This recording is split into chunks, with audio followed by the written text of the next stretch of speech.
What's good, everybody? Welcome back to the AV. You are now in the cut for episode 3. I'm Jay.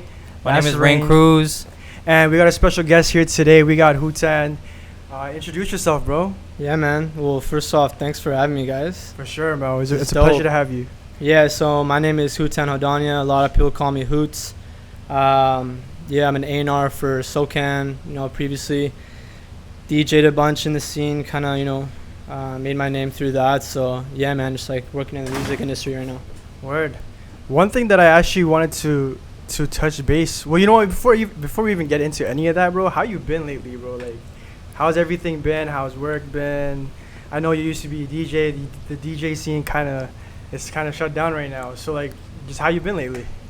Yeah, man, it's tough. It's tough for everyone. Like, the world right now is just crazy. Like, things change in a blink of an eye, and being a DJ like on the weekends, and being an A&R for Socan, like, always like being outgoing and socializing, like it sucks, man. I know. It basically got just taken away from you. Exactly, man. Yeah. So but no, man, I've been good. I mean, like, I had to like adjust things, obviously. Like, I'm not DJing anymore, which kind of sucks, but it's kind of blessing at the same time, because I've been like focusing on Socan and what I'm doing in the music industry, and it's kind of forced me to like, progress more into the business side of things and educate myself on that and do more like back end admin stuff opposed to like the creative end. So I think there's a lot of blessings that came from it. I always try to turn negative situations into a positive. So perfect. That's what we do on the AV, man. Yeah. Oh shoot! 1 second. I gotta turn this on. We're back. One thing I wanted to, that's interesting, the fact that you mentioned, switching over to the back end, to the business side of things. How's that switch been for you, especially coming from such a social part of being a DJ, and then now you're just going into the back end stuff? Has it been a weird transition, or Not at all, man. Like growing up, I didn't really know what I wanted to do. Word. I started DJing pretty young. I think I was like 14, 15. Started like DJing at like some in the crib, all ages events. Yeah, started in my bedroom. Yeah. Started doing all age events. Yeah. Once I turned 19, I started getting the clubs, and it just snowballed, and like I didn't realize that like I love this, Right. And my passion was like right in front of my face. Right. And my sister is a UBC of Sauder graduate. We come from a family where it's like you got to go through the school route. But that wasn't really for me. Right. Even though I was doing it, I wasn't really doing well in school and things like that, because it wasn't really what I wanted to do. And I kind of just realized that what I wanted to do was right in front of my face. It was DJing. It was the music industry kind of stuff. So I just started doing that, throwing my own events, just networking, getting my name out there, and then use that as like a stepping stone into a job in the music industry. I'm very, very fortunate. There's not many creative roles in the music industry like west of Toronto. Yeah, exactly. So for me to land a job with Socan, which is one of Canada's biggest music companies, in a creative role as an A&R, it's a blessing, man. And like, I'm not going to take that for granted. I'm going hard like every day. Yeah. So do you think that could change in the next few years, where we'll have more opportunities, like your position currently, A&Rs and everything, on this side of the country? 100%, man. I think the whole like music creative scene in Vancouver, BC, Western Canada in general is getting bigger, and it's growing at a rapid pace. Right. So as that happens, naturally there's going to be more positions that open up. Yeah. I'm just trying to be a part of the change here and like push the culture forward. There's so many like exciting things that are happening here. No, straight up. That's what we always say, man. You know what I mean? Like it's in the cut, and all these gems are in the cut, and that's why we're doing this. That's why this is called in the cut. Yeah, exactly. Yeah. It's the truth, though. I mean, like, Vancouver, BC kind of grew up on rock indie music, which is cool. That's what I started with. I love it. That was my first. Bro, I love that music. Yeah, I love it, bro. I'm passionate about it, but it's just sweet to see all the other genres flourish on this side of Canada. Yeah. And like Socan, like, dude, we're very diverse. We have 170,000 members. We work with everyone, females, males, different genres, different races, different ages. Yeah. Geography, places from people from all around the world, you know what I mean? And like we support all of that, but I'm just saying it's really cool to see like the hip hop, R&B, EDM is dope. Also really pick up on this side. No, big facts. Yeah. So it's just like it's just great to see, man. Like I'm so for it. I think we were talking about this in the last interview as well, where I was kind of saying like North America kind of has four corners, right? Or I guess with the music industry part of it, you know, they got LA this side, we got New York over here, we got Toronto, but then this top left corner is like it's always been missing, and it's just so good to finally see that we're making like a strong effort and a push to actually like establish ourselves within, you know, those three other cities. So it's good to see, man. It really is good to see.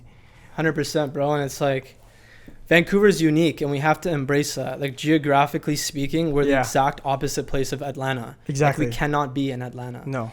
We cannot be a Toronto. No. Toronto's on the east. We're on the west. Yeah. Exactly. We have to embrace Vancouver. Like it's such a sick city. Like how could you not? You know? And it's so young in like the creative like industry too. Like I was talking about, and I always talk about is like, if you look at New York, for example, Jay-Z and those guys, there was like one of the first little bits. They were maybe even the second or third generation out there who was doing things. Now in New York, you see all these 11th gen, even 12th gen artists now that are popping up. Here in Vancouver, we're still on like our 1 and 2, so we're basically like the Z's. You know what I mean? We have this opportunity right now to showcase what Vancouver's culture is like and put it on the map, if you were to say. But I feel like we're already on the map. It's just people need to recognize it, because movies are already shot here, there's a lot of shit going on already behind the scenes, and this is again why we're trying to do the In the Cut, is to bring out these hidden gems that are in the city. That's what we need, it's just like it's facts, man. Yeah, straight up. Why wouldn't you want to be out here? No, exactly, right? Exactly. Like Vancouver is this like safe, like I don't know, it's this little haven. You know what I mean? I've traveled the world. I've had a blessing to have a family that's like taken me around the world ever since I was a little kid. So I've seen multiple cities. And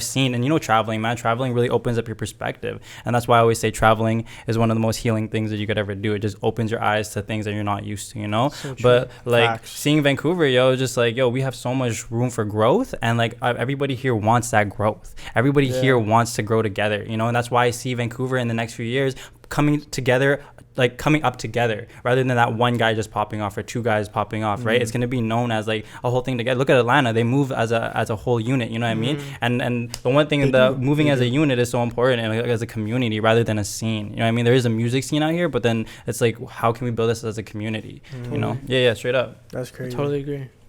With Socan, I've had the pleasure to meet you, and we chopped it up about it, but I guess for the viewers at home, or even anybody else in this room who might not know what Socan is, like, what is it exactly, and why should an artist even, think about signing up and whatnot?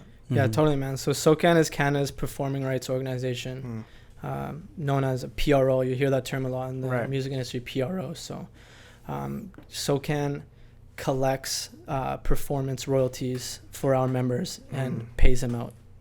Define performance royalties. So performance royalties is the performance of a musical work. So the songwriters and producers behind the song will get paid out royalties every time one of their songs is played. Essentially performed or played. Word. Okay. Yeah, a lot of people get confused when we say performed, because they would just automatically think live performance, right. But it's also like when it gets played. So we collect royalties from Spotify, Apple Music, YouTube, SoundCloud, TV, movies, radio, Disney Plus, Netflix, and live performances. So what would be the difference to say if somebody's doing something like TuneCore or DistroKid that collects royalties as well, and you can check, like, you can cash out through there? What's the whole difference between Socan and like that? Like, what's the difference? You can and should be with both. Okay. Like, TuneCore and like CD Baby and DistroKid, that kind of stuff. It's like gets your music on there, distributes it. Whereas Socan is like a performance royalty organization. Okay, so they're really about like getting the artist their dough. Exactly. No, that's proper, bro. That's proper. And that's what it is. And it's like, we are Canada's only PRO. So if you want to be collecting performance royalties, you need to be with Socan. We are a not-for-profit, which I'm very proud to say. Respect. It's free to sign up. You get 100% of your royalties. So get on it. Because at the end of the day, you're entitled to those royalties. You know what I'm saying? That's your song, so baby. get signed up, and then once you're signed up with Socan, you're gonna want to register all your songs with us. So the cool thing about Socan, you can retroactively go back 3 years. And you'll collect it all. Exactly. So you can register all your songs from the past 3 years, and we'll go back and collect all those missing royalties and pay you out 100%. Yeah. You have money literally sitting on the table you didn't even know about. No, straight. Yeah. Straight. That's proper. There's, yeah, exactly. That's one of the cool, like, that's why I was excited to get on here and be able to, like, tell people, because I feel like a lot of people still don't kind of know how musicians make money, or like where the royalties come from. Yeah. So a big percentage of musicians revenue comes from performance royalties. So you definitely want to be signed up with Socan and be collecting that money. Hondo, I remember when we first linked about it. The thing is, like, you had explained to me so many benefits of like of having a Socan membership and everything. Yeah, like, just walk me through some of those as well, because you did mention quite a few. So yeah, go through it, bro. 100%. Yeah. So again, it's not just a PRO. Yeah, that's the cool thing about the company. It's like, it's so much stuff. more. Yeah. Well, first thing is, like, we have an A&R department. So well, first we have our offices. So our head office is in Toronto. We have an office in Montreal. Yeah. We have a office in Vancouver, obviously. Right. And then we even have an office in LA, just because we have so many of our members live in LA, California, and the States in general. So we want to have a bit of a presence there. Yep, that's proper. Yeah, so our A&R department, we have 2 A&Rs out in Toronto. We have 1 in Montreal. I'm holding it down in Vancouver and for the West Coast. And then we have 1 in LA as well. So what our A&R team, a typical A&R works for a record label or a publisher. Right. Their job in a nutshell is to sign emerging artists to their label, right, if they fuck with them, right, and kind of work with them side by side on a creative level. So get them into studio sessions, right, and pair them up with other songwriters, artists, producers, right, and kind of help them with the songwriting process until the song actually comes out. That's kind of what an A&R does in a nutshell. A typical A&R. Yeah. The fact that we have an A&R for Socan is a bit unique because we're not 100% creative. We're like, I would say like 60% creative, 40% admin, back-end stuff, which I love. So what I do pretty much is I'm out here building relationships with our members, whether you're a producer, songwriter, artist, whatever. And I'm kind of your point of contact for any of your like Socan needs. Probably. So if you need like some stuff with regards to like the back-end stuff, like I'm here for you to help you out. But we also hold it down on the creative end too. So we do what's called a Song Camp Monday. I curate studio sessions every other Monday in our office. I just bring in like a artist, a co-writer, and a producer to have a session. Right. And we do that every other Monday. Those? Yeah, we still do them because we're all working from home right now because of the whole COVID situation. Right. So we just took it virtual. Word. We're like, yeah, we're not stopping this. Oh, that's interesting. So you guys like hop on like a Zoom call or something? Typically over Zoom, yeah. And you just make a song. Yeah, get them together, and the cool thing about doing it virtual is like they don't have to be in Vancouver. Right. I could pair someone up from Vancouver with someone on the East Coast, right, or in the States, or wherever, you know what I'm saying? So makes sense. But just to get back to some of the benefits, like all our offices except for Montreal have a studio. Word. Really? And as a Socan member, you can use that studio if you're in the city for free. During the office hours. So if you guys be like, yo, hit me up, I'm trying to use the studio here in Vancouver sometime next week, like, do you have anything available? I'll be like, yeah, plug you in and it's yours from 9 to 5 for free. You know what I mean? Like, fuck, I didn't know that. Oh, sorry. What the heck? I didn't know that. Bro, who cares, bro? That's fuck, crazy. I've been sweating since episode 1. That's crazy. Yeah. It's a really cool benefit because obviously, as you know, like, studio time is expensive. Yeah. So it's a dope thing to offer, you know what I mean? Like, for free. And if you go out into Toronto, like, I can link you with the A&Rs in Toronto. Maybe they can connect you with producers or other writers, and they can plug you into the studio over there, again, for free. Yeah. So that's something I'm really proud of. Yeah. Another thing is we have Socan houses, which are kind of like our little Airbnbs. We have one in LA, we have one in Nashville, we have one in Paris, and you can stay. Trying to go. You Paris? can stay at them. Let's go For a week. You can stay at the Paris one for 2 weeks, right, for free. you just have to pay for the cleaning fee. So I think in total it comes like 200. Yeah, like for a all week. comes if you're a member of Socan. Socan. Only if you're a member of Socan. Sign up for Socan. Yeah, if you haven't already, bro. So you gotta go into the Socan site, go to advantages, and you'll see all the advantages there. Yeah. And then you'll see the Socan houses. And if you're interested in staying at the LA one or Paris or Nashville, just click it. Boom. And then apply for it. I will say LA though, one. the LA one's very, very competitive. Yeah. So get on that early. I can imagine. Go Paris. I remember he told me that it was like 2-3 months outside of booking. At least, man. Yeah. Crazy. But yeah, those are some of the few benefits that we Yeah. offer. So How has, obviously given our current situation with COVID and everything, how has it kind of like, I don't know, affected the business or shifted just the way you guys work? Everything pretty much, I mean, yeah, because it's mostly back-end stuff, but has it affected anything at all with just how you guys are going? Definitely, man. Like it sucks for me because this was my first year with Socan actually, so I was super excited to like attend festivals and concerts and just like attend social gatherings, Period. and like and network and do like A&R stuff. So that kind of sucks that happened like 2 months into my for real? yeah, it happened pretty early. So that sucks, but like I said, man, like lot to be grateful for, lot of blessings. I just kind of like shifted things and adapted, just like you got to do with anything in life. You know what I mean? Like obviously things are a little bit more back end right now, but I didn't want to stop the creative stuff. So like I said, we took the studio sessions virtual. So we just started doing all the sessions on Zoom and stuff like that. And I'm always on the horn, connecting people and just like doing A&R stuff from home, doing what I can, man. Like I didn't really flinch. Life throws curveballs at you. You know what I mean? Like you just gotta adapt to it. Big fact. That's like the motto of like 2020. Bro. Like that. But yeah, like with regards to the business, like I think streaming is up, which is cool. Yeah. But live performances came to a halt. Yeah. That sucks. Yeah. So as a company, we were like, okay, well, how do we deal with this?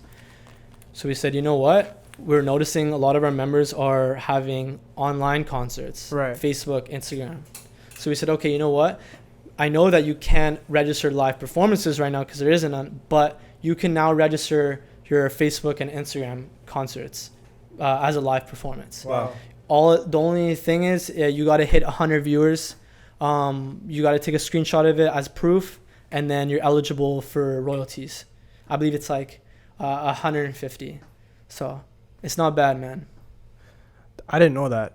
That's crazy. We're just, like we just do whatever we can for our members. Like I mentioned, we're not for profit. So like everything we do is to like make sure our members are getting in their bag and like the royalties are, kept straight. So that's crazy. Like that. I don't know. That just blew my mind. Because one question that I did have was, obviously live performances are down, right? Mm-hmm. So, I mean, you already kind of answered it with that people are just turning on live, but how do you see our music industry, or even just the music industry as a whole, kind of adapting to like maybe the next year and a half, 2 years even, maybe, who knows how long COVID is going to stick around? What are are there some things you guys are already seeing that are pretty creative and out of the box on how people are just adapting to the whole situation? I think people are definitely getting creative with it, man. They're getting pretty creative. Drive-in concerts. Yeah. Saw like in London, like those like little like VIP section concerts. You see that? Where? What is that? It was like a festival, like a massive grass field, and like they had like these like 3-person like mini VIP. That's crazy things. Yeah, on the field. It's pretty cool, like to social distance. So we're seeing people adapt to it, man, and get creative with it. But hopefully, things slowly go back to normal. Right. I think eventually they will. Just the question is when. When? Yeah. I think we'll start out with like smaller, more intimate gatherings. Yeah. This is just what I think. Yeah. So don't quote me on it. For sure. But my guess would be sometime in 2021 we'll have like smaller concerts. Maybe like max 50 people. Yeah. Once summer hits, or maybe like I don't know, like outdoor, it'll be more like bigger, like 100. I don't know. We'll see. I love concerts. I love social gatherings. So I'm hoping that things slowly go back to normal. But I mean, it's a good question, man. I really don't know. I don't think many people like know. But yeah, that's I don't know. It's crazy. It's a matter of when. But I think also another thing is like, as an artist or as a music company or label or anything, it's a matter of also staying ready. You know, the second it's lifted or the second it's allowed again, who's first to come out, who's first to, you know, establish themselves right out the gates. It's just a matter of being ready and one. And again, in a very negative situation, I think a lot of positives come out of it. You're seeing a lot of musicians just like, you know, spend more time in the studio and master their craft and their sound. Yeah. So when things do go, you know, back to normal, they'll have brand new heat. To perform. It's like what's happening in the NBA bubble. Do you watch ball? Of course. You watch NBA? It's just because all the like commentators and everything, they're saying how like some of the young stars and the young guns are really like they're stepping their game up because they're just focused on ball. There's no distractions outside of the bubble. Same thing with musicians and artists, right? Like we're just focused on being in the studio, creating new music.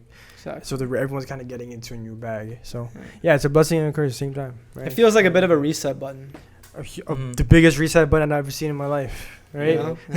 It was crazy because like when 2020 first started, I was just like, okay, I want to do this, I want to do that. I'm pretty sure that's how everybody this new decade, right? And then 3 months in, COVID's just like, nah. 2020 vision. That's everyone goes blind. Nah, this is my year. Yeah. No, it's nobody's year, bro. It's 2020's year. Yeah, 2020. That's crazy, bro. From an A&R standpoint, how would you see Vancouver's like music industry so far? Like, how's it looking, just in general, man? Yeah, I think we touched up on it, man. Like it's growing at a rapid pace. It's so cool to see so many creatives like, you know, putting in work and put out music. I think one thing that really jumps out at me is the fact that it's like people are uniting together. You're seeing the whole scene kind of come together and lift each other up, and like that's what we need.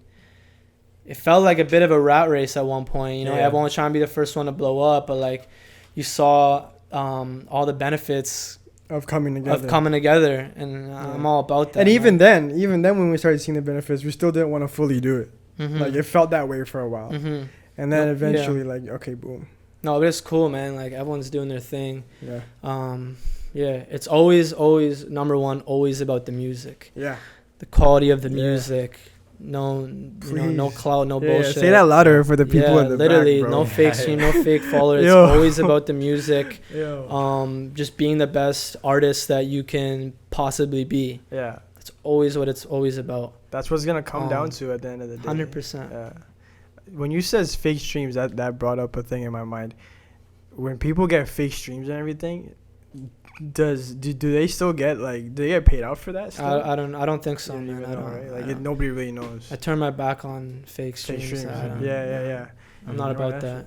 At the end of the day too, it's not even about the streams. It's literally about like, if you were talking about like money and stuff, like streams ain't like really anything at the end of the day. It's more about merch and hard tickets. Yeah, because if merch and hard tickets over anything. Yeah, like, especially if you do the calculation on how much streams pay you out anyway. No, exactly, right? So it's all about like also the impact. You know what I mean? The impact that you have, because for me, like music has always been that healing factor in my life. You know what I mean? I started like playing indie music and rock and roll. Like I started playing music because of School of Rock. You know what I mean? That movie with Jack Black. I found that I was like 3 or 4 years old. I remember just watching that shit, watching that stuff, and I was like, wow, like this is what really wanted to get me into it. So like music for me was just that healing factor, and that's why like I feel like some of the best music is going to be made in the next like 10 years. Like look at the Beatles during their time. They made some of the most healing music during times of struggle, during times of like stuff like that, right? So look at us now, and like now I feel like all these creators are getting inspired to actually to reflect the times, and that's the one like responsibility that we have in the music industry, or just as creatives in general, is to reflect the times so people know like really was good. You know what I mean? That's so important. And like whatever we can do, you know what I mean, whatever the Av can do to help contribute to the culture, whatever Socan can do to help contribute to that culture, that's all we're asking for, you know, just because we always want to see each other blow up or go up, you know what I mean? That's what it's about, man. That's what we need, bro. Straight up. And timing is everything, man. There's a such thing as going too fast. And when all this happened, like it taught people to slow down. You know, and take a step back and kind of like go back to mastering your craft and you know, like honing your sound. Artist development. Exactly, it's man. so key, That's bro. what it is. Artist development. The one thing the labels stopped doing, which is artist development, now they're kind of like, okay, we kind of have to start doing that a little bit more. You're gonna see Vancouver come out of this stronger. 100. 100. You can say that again. Yeah. Like he's putting his hand. Facts, That's so Vancouver true. will. Yeah, I think fuck, it's just crazy because like obviously with running the app, we obviously have to keep our finger on the pulse of different artists and everything, and it's just so good to see different producers working with artists. Yo, first of all, big shout out to the engineers too, man. Like engineers in the city don't get enough credit that they do. Facts. But they've been putting in work. Of course. Yeah. So like, because these guys literally are the reason why your song sounds that way. You know what I'm saying? Exactly, dude. Like, yeah. sonically, you know, obviously you write it, producer makes the beat. Yeah. Sonically though, all the technicalities is because of the engineer. But it's just so good to see that our city is all different parts of the cities coming together to finally like, yo, okay, we're gonna do this. Like, yeah, it's an exciting time, man. Like that's why I'm so grateful to be in this position at this time. It's like how trippy, exactly. Yeah. How trippy is it that you're at the age that you are when Vancouver's going through this phase? Yeah, you know what I'm saying? Yeah, this could have happened 20, 30, 40, 50 or years ago or years later. Yeah, exactly, dude. But that's why I'm not taking it for granted. Exactly. You know? Like, exactly. Yeah, man, if you're watching this at home, you're an artist, producer, you're just involved in music, bro, like don't take this for granted, man. Yeah. Like there's so many opportunities out there. So obviously so many challenges that we have to conquer still, but it's the right time to go ahead and do it. So do it. You know what I'm saying? Seriously. It's all about building those real, authentic relationships with people, and that's like the one thing. As a barber, I was blessed with having is just because I'm like, yo, I'm chopping you up. You know what I mean? It's just a vibe. I just gotta like chop it up with you and just like chill with you. You know what I mean? Yeah. So it's just like it's all about building these authentic relationships with each other, and that's why that's what we're doing. And I'm so proud of that. You know, it's like it's super sick to see like the city freaking come together. You know, it's blessed. It's blessed. Remember last episode we were talking about how like Vancouver felt cliquey in a way.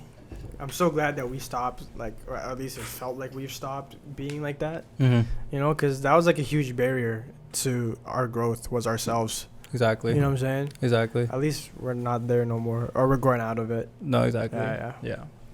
Where do you, as an A&R, or you just even speaking as a DJ, where do you see Vancouver's music industry in the next 5 years? If you can even, you know, obviously based on your own opinion, no one's gonna hold you to it, no one's gonna judge you to it, but what do you see? I think some acts are gonna blow. Yeah. We're gonna have some really set the tone for the city. You know, we might have a Drake for Vancouver. You know what I mean? Yeah. It's gonna look and sound completely different. Yeah. Completely different. But we might have. I think we will have some artists that will really. You're already seeing it though. You are. Yeah. It's happening. Like, you know what's going down. People at home know. Yeah, people at home know. But yeah, and like I think the industry is just gonna keep getting bigger and bigger, and it's gonna be big enough where we can have like creative roles in the music industry. It would be cool to see record labels. I would love to see that. And publishers with offices here in Vancouver. Love to, yeah. Because they're talking amongst each other, saying, you know, we have to be in Vancouver. It's so hot right now. Yeah, that's where it's happening. I think that's where we're headed. Yeah. Bless. I agree. And I would love to see that 100%, you know? Because, like, you go to these different cities and you see that's already happening there. And then that causes people to leave here and go there. But I would love to see it actually come here. No, it will. It will.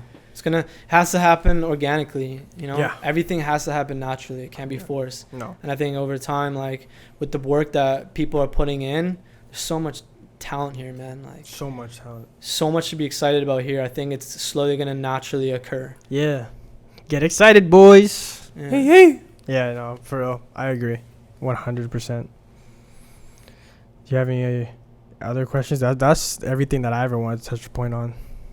I know you always sneak in late. Like, I know. You'll slip some crazy thought-provoking thing at the very end. What city are you originally from, bro? I was born in Montreal, but I moved to Vancouver when I was 1, so I've been here my whole life. Yeah. Okay, straight up. Do you go back there like frequently sometimes? Never been back, man. Crazy, I remember I was 1. Crazy, yeah. I don't remember anything until 4 years old, I think. But it's cool to say, like, you know, I'm from Montreal. Yeah. And when people start speaking French to me, I'm like, oh, shit. Nothing. Don't speak French. Word. That's dope, yo.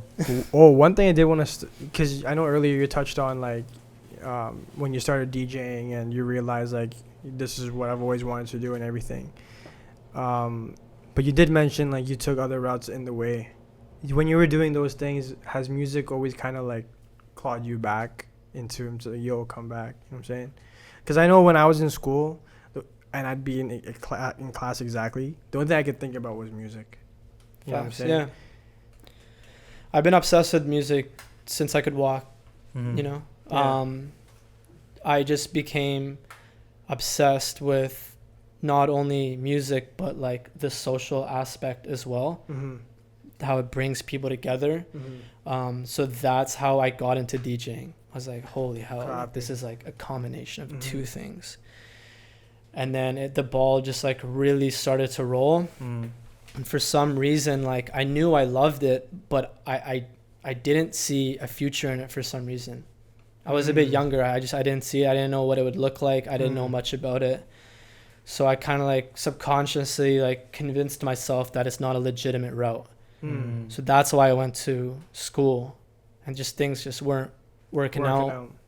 I was taking different programs, wasn't into it at all. My Right. mind was somewhere else. How many programs did you take before you finally said, okay, fuck this?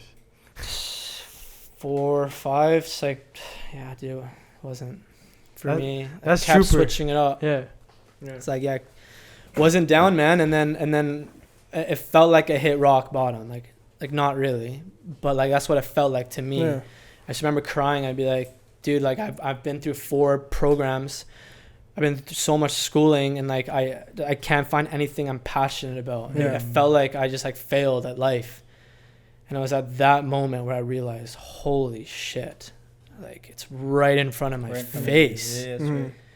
You know, like Yeah. it was right. Like this is what I have to be doing. Mm-hmm. So I just went hard. I put all my time and energy. I went 120% at DJing, you know, playing as many shows, networking, getting myself out there, like went hard, Right. loving it. I was enjoying every moment of it. And things were just working out, like I said, naturally. That's when you know you're on the right path, when things are just working out for you organically. And more opportunities were coming. Started, you know, DJing for a company called Safe and Sound. Shout out to them. Mm-hmm. They got a Love live Safe and stream coming Sound. up. Love those guys. Yeah. Started, you know, booking some artists for events that I was doing with them at their venues and throwing my own parties and things like that. And it just kept snowballing. And then I realized, like, hey, I want to get like a legitimate job in the music industry.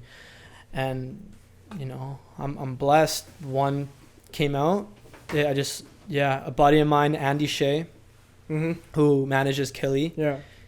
I would say he's like my mentor. Like he's like the one person I really look up to in the scene here in general. Mhm. He put me on that. He said, you know, there's a job that just opened up here in Vancouver. I think you're perfect for it. It's exactly what you want. And I applied for it, and, you know, and things worked out. Boom. And I didn't look back. Never looked. And I never will look back. Mm-hmm. You know, only going forward. Yeah. Let's go, baby. That's what it so is. it's really dope. Yeah, man. I always forget the last question. There's this one question that I forgot. that I forgot. Oh, I got it. Just going through all the things you've experienced as a DJ, as an A&R. Obviously, somebody at home may want to be following your footsteps or want to be doing something similar.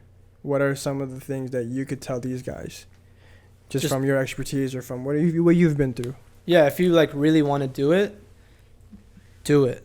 That's like, 3 for 3. yeah, What is sure. it, episode 3? That's 3 for Yeah, 3. that's Go for it. That's Do 3 it. for 3. Like you're young. If you're in your teens, in your 20s, even 30s, Mhm. Yeah, yeah. now is your time to try, and and to fail. It's okay to Mhm. fail. Mhm. Just go for it. Facts. But if you want to do it, if you want to go down the creative route, you want to get a job in the music industry, you want to be an artist, whatever, put all your time and energy into that and Mhm. pursue it and work hard. Work hard. Don't try to fake it. No. Like work hard. Because you're not really going to have hard. the foundation to fall on. Yeah. Yeah. And things will happen for you. Straight up. 100%. Stop doubting yourself. It's never too late. Go for it, It yeah. doesn't matter if somebody, for example, just because somebody found like their whole passion at like 19 years old and you're like 30 years old, it doesn't mean they're any better than you. No. Everybody has their own pace in life. Yeah. You know what I mean? But everybody deserves to live their true, authentic Yeah. passions and their true, authentic what they're supposed to be doing. You know, Yeah. everybody deserves that. So it doesn't matter how old you are. Get off your ass or get off your butt and do the work. You know what I mean? Yo, gotta like regulate Have you this guys seen- Socan, yo. Have you guys seen that thing on Netflix, this Social Dilemma? Bro, Yeah, yo, I put recently saw that. On that. Yo, I Yeah. told everybody, yo, watch that. Yeah. That really put things into perspective. It's just like I understand where the anxiety comes from, in a sense that like you go on your phone and you're scrolling down your timeline and you're seeing all these people having a great time and doing all these things, and like, dude, it's unrealistic. Don't focus on that. Don't look at that. Don't look to your left, your right. Just focus on yourself and like self growth. Yeah, exactly. Tunnel vision. And try things, man. Try things. Yeah, that's one thing I've actually like done during quarantine, like especially during that moment where literally like it was, you can't go out and everything, was like, let me try and actually like just hone in on what I want to do real quick.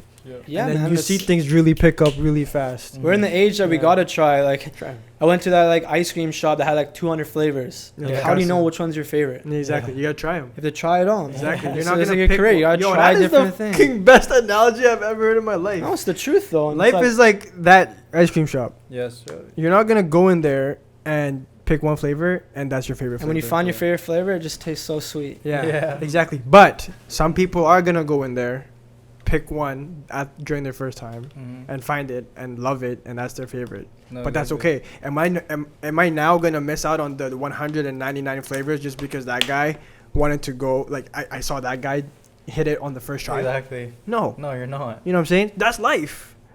But I feel like sometimes because we're always so focused on the timeline, we completely disregard that and like, yo, I want to be that guy. And if I'm not that guy, I'm just gonna leave the ice cream shop. Exactly.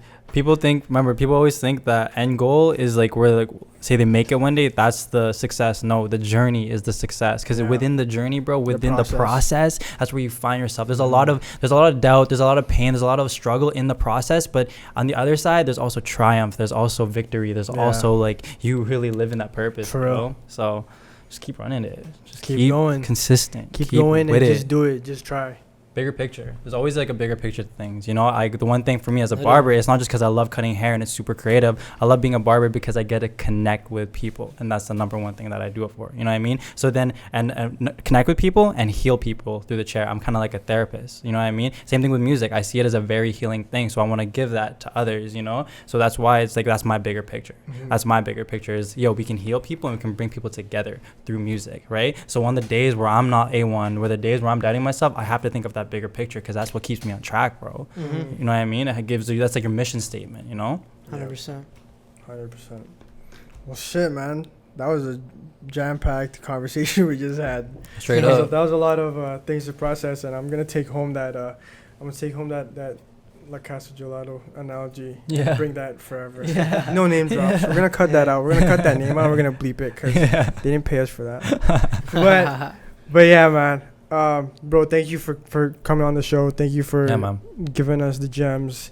Yeah, thanks for having me, man. Yeah, man. Appreciate you, and wish you all the best with the rest of the year, next year, and for the rest of your life, bro. Keep doing what you're doing, because I see what you're doing, and I'm just so thankful that we have somebody in our city that's doing that. You know, the efforts with Song Camp. No, I'm not gonna let it die. I'm gonna go on Zoom. You know. Don't just know those efforts do not go unseen, bro. I appreciate big that. respect. The AFCs. We respect you and wish you the best, my guy. Yeah, feelings are mutual, man. Appreciate you, bro. Much love, bro. This is dope. Gee. Oh yeah. I'm gonna let you do it. All right. Thank y'all for tuning in to the Av. We are so blessed to have our boy Houtz here today. Yes, Jay sir. with me, the whole crew here today.